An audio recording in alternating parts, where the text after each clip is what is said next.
দোরগোড়ায় আর মাত্র কটা দিনের দুর্গাপুজোর দিন আমরা বিভিন্ন ধরনের পোশাক পরতে পছন্দ। চ্যানেলে তোমরা অনেকগুলো লুক দেখেছো, ট্র্যাডিশনাল বা শাড়ির ওপরে অনেক মেকআপ। আজকে আমি তোমাদের সঙ্গে একদমই অন্য একটা লুক শেয়ার করতে, লুকের ওপর একটা বোল্ড লুক তোমাদের সঙ্গে শেয়ার করতে চলি। শুরু করার আগে সব থেকে ইম্পর্টেন্ট পার্ট সেটা হলো স্কিন কেয়ার। তো স্কিন কেয়ার করার আগে মুখটাকে খুব ভালোভাবে পরিষ্কার করে, ফেস ওয়াশ, ফেস প্যাক বা ক্লিনজার দিয়ে তোমরা তোমাদের মুখটা খুব ভালোভাবে পরিষ্কার করে নিতে পারো। আজকে আমি ফেস ওয়াশ দিয়ে আমার মুখটা খুব ভালোভাবে ক্লিন করে, ভালো ময়শ্চারাইজার অ্যাপ্লাই করতে হবে।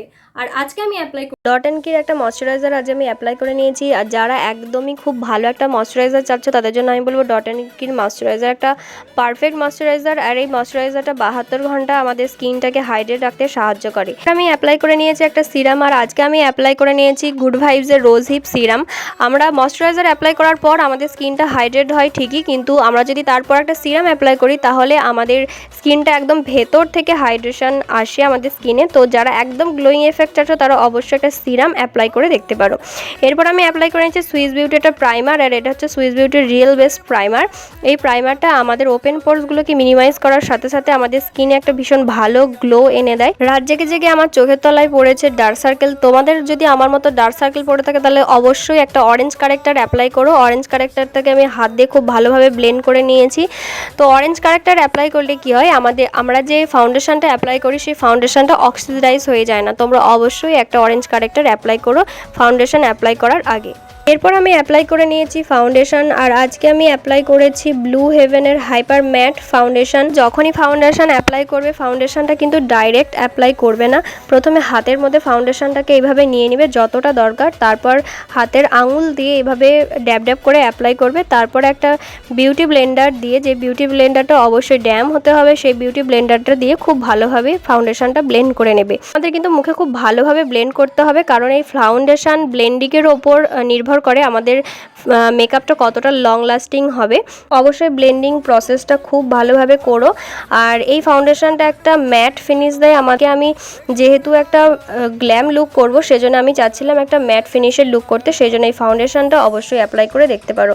এরপর আমি নিয়েছি NYB এর একটা কনসিলার, আর এই কনসিলারটাও খুব ভীষণ ভালো একটা কনসিলার, মোটামুটি একটা ফুল কাভারেজ দিয়ে দেয় এই কনসিলারটা। লাইট ওয়েট এই কনসিলারটা অবশ্যই তোমরা অ্যাপ্লাই করে দেখতে পারো। কনসিলারটা আমার হাইলাইটিং যে সমস্ত এরিয়াগুলো রয়েছে, আমার হাই পয়েন্টস যেগুলো রয়েছে সেখানে আমি কনসিলারটা খুব ভালোভাবে অ্যাপ্লাই করে নিয়েছি। আর সেম বিউটি ব্লেন্ডার দিয়ে কনসিলারটা খুব ভালোভাবে আমি ব্লেন্ড করে নিই। কনসিলারটাকে ভালোভাবে অ্যাপ্লাই করার পর আজকে আমি করব ক্রিম কন্ট্রোলিং। তো যতক্ষণ আমরা পাউডার কিছু মুখে অ্যাপ্লাই করব তার আগে অবশ্যই ক্রিম প্রোডাক্টগুলো অ্যাপ্লাই করে নিতে হবে, কারণ একবার যদি পাউডার প্রোডাক্ট অ্যাপ্লাই করে ফেলো তারপর আর ক্রিম প্রোডাক্ট অ্যাপ্লাই করা যায় না। তো যেহেতু আজকে আমি একটা গ্ল্যাম লুক করবো সেই জন্য আমার মুখটাকে একটু শার্প দেখানো বা মুখে একটা শেপ থাকা খুবই দরকার। কন্ট্রোলিং করে নিয়েছি, আর আমার জ লাইনে আর চিক্সে আমি খুব ভালোভাবে কন্ট্রোল করে নিয়েছি। তোমরা চাইলে কন্ট্রোলিংটা স্কিপও করতে পারো, বা যদি চাও অবশ্যই কন্ট্রোলিংটা করতে পারো। কন্ট্রোলিং করলে আমাদের মুখে ভালো একটা এফেক্ট আসে, তো আমি বলবো অবশ্যই কন্ট্রোলিং করে দেখতে পারো। এরপর আমি অ্যাপ্লাই করে নিয়েছি LA গার্লের একটা পাউডার, আর যে পাউডারটা একটা ম্যাট ফিনিশ দেয়।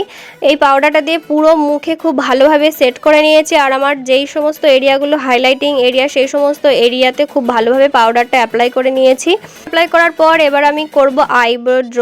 তো আমি তোমাদেরকে আগের ভিডিওতেও অনেকবার বলেছি, যারা খুব কম বাজেটে মেকআপ চাচ্ছ তারা এরকম একটা আইশ্যাডো প্যালেট অবশ্যই কিনে রাখতে পারো। এটা সুইস বিউটির আইশ্যাডো প্যালেট, কেননা এই আইশ্যাডো প্যালেটগুলো কিনলে তোমরা একসাথে অনেকগুলো কাজ করতে পারবে। তো এই সুইস বিউটির প্যালেট থেকে একটা ব্রাউন কালারের শেড নিয়ে আমি আমার আইব্রোটা ড্র করে নিয়েছি। আর আজকে আমি একটা ল্যাকমির কাজল অ্যাপ্লাই করেছি। আমার আইলিডে কাজলটাকে খুব ভালোভাবে লাইলাইনের মতো করে অ্যাপ্লাই করে নিয়েছি। তারপর সুইস বিউটির ওই প্যালেটটা, সেম প্যালেটটা থেকে একটা ব্রাউন কালারের শেড নিয়ে কাজলটাকে আমি ভালোভাবে স্মাচ করে নিয়েছি। ভালোভাবে স্মাচ করার পর আমি একটা পিঙ্ক কালারের শেড নিয়ে ব্রাউন কালারের ওপরে কালারটাকে অ্যাপ্লাই করে নিয়েছি। আর ব্লেন্ডিং প্রসেস কিন্তু খুব ভালোভাবে করতে হবে। মুখে ব্লেন্ডিং প্রসেস অ্যাপ্লাই করার সাথে সাথে কিন্তু আমাদের আই মেকআপটাকে সুন্দর করার জন্য আইশ্যাডোগুলো একটার সাথে আরেকটা ব্লেন্ড হওয়াটা খুবই দরকার। তো অবশ্যই খুব ভালোভাবে ব্লেন্ড করে নিও। আর চোখের নিচে সেম কালারগুলোই আমি অ্যাপ্লাই করেছি। একটা লাইনার, তো যারা বিগিনার্স আছো তাদের জন্য এই লাইনারটা ভীষণ ভালো হবে। তোমরা অবশ্যই এই রকম একটা স্টিক লাইনার অ্যাপ্লাই করো। আর এই লাইনারটা 50 টাকার মধ্যে তোমরা পেয়ে যাবে, যে কোনো দোকানে পেয়ে যাবে। এই লাইনারগুলো যে কোনো দোকানে অ্যাভেলেবেল থাকে, অবশ্যই অ্যাপ্লাই করে দেখতে পারো। আর আমি জাস্ট একটা উইং আঁকার জন্য এই লাইনারটা অ্যাপ্লাই করে নিয়েছি। এরপর আমি অ্যাপ্লাই করেছি একটা হোয়াইট কাজল। যেহেতু আজকে আমি একটা গ্ল্যাম লুক করব, তাই আমার চোখটাকে একটু বড় দেখানোর জন্য আমি হোয়াইট কাজল অ্যাপ্লাই করে নিয়েছি। এরপর আমি অ্যাপ্লাই করেছি সুইস বিউটির একটা মাস্কারা। আর এই সুইস বিউটির এই মাস্কারাটা ভীষণ ভালো মাস্কারা, আমি আগেও বলেছি।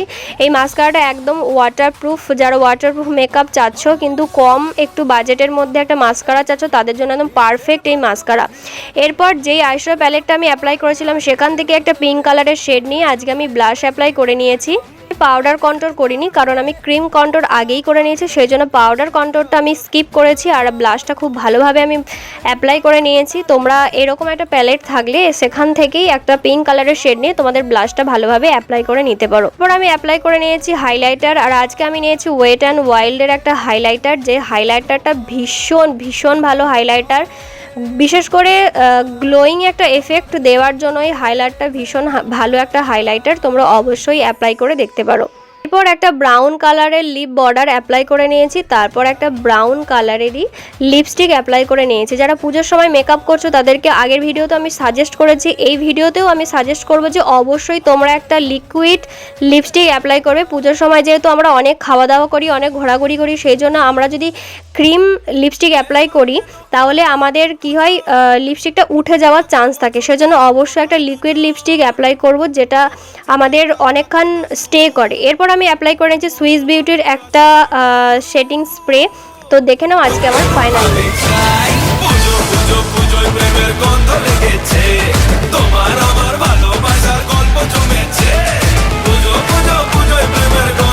কমেন্ট করে অবশ্যই জানিও এই লুকটা তোমাদের কেমন লেগেছে। আর আমার চ্যানেলটাকে সাবস্ক্রাইব করে পাশে থাকা বেল বাটন প্রেস করে দিও, যাতে আমার নতুন নতুন ভিডিওগুলো তোমাদের কাছে পৌঁছে যায়।